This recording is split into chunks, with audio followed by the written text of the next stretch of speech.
From his shoulders sprout 100 fearsome snakeheads, with black tongues flickering, and the eyes in his strange heads flashed with fire under his brows. We have already spoken of one godbreaker, Tiamat, but let us travel a few hundred years of history and a few hundred miles or so from that ancient empire of Babylon to the familiar Greek shores, to the foothills of Olympus, and Gaia's next generation of monster, Typhon. This monster was born as Gaia lay with Tartarus, to create something truly monstrous, a progenitor of the numerous beasts of yore that threatened many a hero's journey, the towering form of writhing snakes and venomous flame. But how strong is he? Typhon scales above most of Greek mythology, being one so powerful he frightened the immortal gods themselves.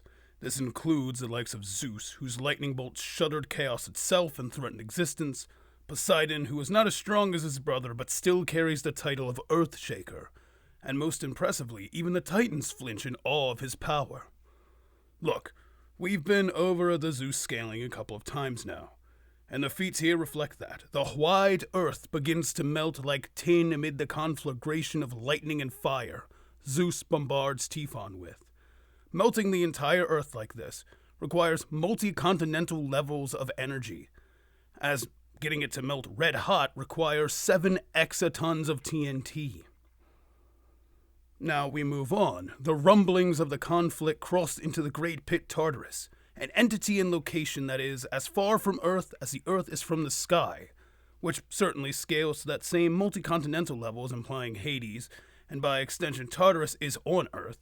It could scale even higher, as those places tend to be esoterically located outside of the norm, and for the sake of it, it could reach to the far upper ends of the scale of Zeus, and his tier of combatants being universal in potency, further backed by the violet Black Sea, perhaps analogous to the night sky, being engulfed with flames as well, if one wishes to take the higher end.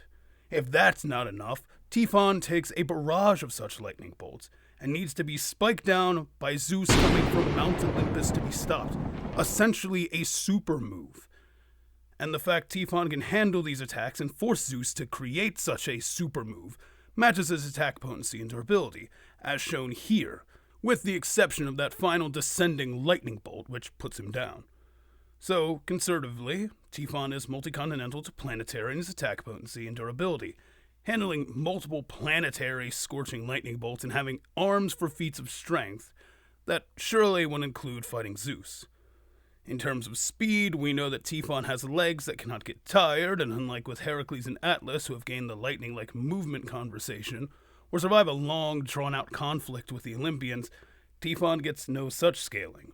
He is certainly able to fight Zeus, which should at least put him in that lightning timing speed, more if we take Poseidon saying Zeus is stronger than all of the gods in the Iliad, meaning he is faster than concepts like thought and light. So, where are we left? At the weakest, we are shown a Typhon who withstands attacks that can melt the planet over and over again, until Zeus hits him with a super lightning bolt. This, using the minimum for such a feat, is multi-continental, and keeping up with Zeus places him in similar speed ranges to lightning, be it slightly above or below. The mid-end interpretation falls in line with the mid-ball for the likes of Atlas or Heracles. Planetary to solar system, and with relativistic speed, seeing as Zeus is the apex of mythology, and he would be beyond the likes of Hermes and Iris, who travel around bestowing messages to other Olympians and heroes. The highball, and arguably most accurate based on the narrative, is a universal Typhon, with potentially a bit more, seeing as realms like Tartarus and Hades may be different planes of existence, with undefined faster-than-light speed, as Zeus, being Zeus, surpasses concepts like light and foresight, seeing as he surpasses Prometheus and Helios, as well as Apollo Phobos. So, like that primordial mother Tiamat, the shaking titanic beast Typhon rages at the top of the hierarchy, and bestows greater terror to even the mightiest of Olympians. As always, thanks for watching.